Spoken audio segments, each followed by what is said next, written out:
നമ്മളിന്ന് റോബ്ലോക്സിലുണ്ടല്ലോടാ keyboard escape ആണ് വീണ്ടും കളിക്കാൻ പോണത്. പക്ഷെ ഇന്നത്തെ ഗെയിമിന് ഒരു പ്രത്യേകതയുണ്ട്. നമ്മൾ അണ്ടർ വാട്ടറിലാണ് കീബോർഡ് എസ്കേപ്പ് കളിക്കാൻ വേണ്ടി പോണത്.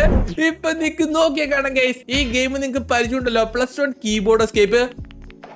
കണ്ടോ കീബോർഡിന്റെ സൗണ്ട് കേൾക്കല്ലേ ഗൈസ്, കീബോർഡിന്റെ കീ നീക്കുമ്പോൾ സൗണ്ട്. നമ്മൾ ഈ ഗെയിം ഓൾറെഡി കളിച്ചിട്ടുണ്ട്. പക്ഷെ ഇന്ന് നമ്മൾ കളിക്കാൻ പോണ ഒരു പ്രത്യേകതയുണ്ട്. ഇന്ന് നമ്മൾ കളിക്കാൻ പോണ കീബോർഡ് എസ്കേപ്പ് ഉണ്ടല്ലോ ഗൈസ്, അണ്ടർ വാട്ടറിലാണ് നടക്കണത്. കണ്ടോ, നമ്മൾ അണ്ടർ വാട്ടറിലാണ് ഗൈസ് നിൽക്കണത്.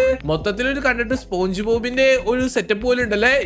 സ്പോഞ്ച് ബോബിന്റെ വീട്ടിലാണ് നമ്മൾ നിൽക്കണേന്നാണ് എനിക്ക് തോന്നണേ. പിന്നെ നിങ്ങൾക്ക് അറിയാലോ ഗൈസ്, ഇത് +1 ഗെയിം ആണ്.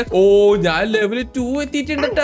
അപ്പൊ നമുക്ക് എന്തായാലും സ്റ്റേജ് 1 കംപ്ലീറ്റ് ചെയ്ത് നമുക്ക് വിന്നൊക്കെ കളക്ട് ചെയ്യണം. അങ്ങനെയാണെങ്കിലോ ഗൈസ് നമുക്ക് ഇത് കേൾക്കേണ്ട സ്പീഡൊക്കെ കൂട്ടാനുള്ള എന്തെങ്കിലുമൊക്കെ പരിപാടി നമുക്ക് ചെയ്യണം എന്നാണ് എനിക്ക് തോന്നുന്നത്. അല്ലാണ്ട് ഒരു കളി നടക്കില്ലടാ. നമുക്ക് എന്തായാലും ആദ്യത്തെ സ്റ്റേജ് നമുക്ക് കംപ്ലീറ്റ് ചെയ്യാൻ വേണ്ടി ഇവിടെ ചാടി ചാടി പോയി നോക്കാം ഗൈസ്. അപ്പൊ വീഡിയോ കണ്ടോണ്ടിരിക്കുന്ന എല്ലാവരും ഉണ്ടല്ലോടാ, എന്തായാലും ലൈക്ക് അടിക്കണം കേട്ടോ. ഒരു 10,000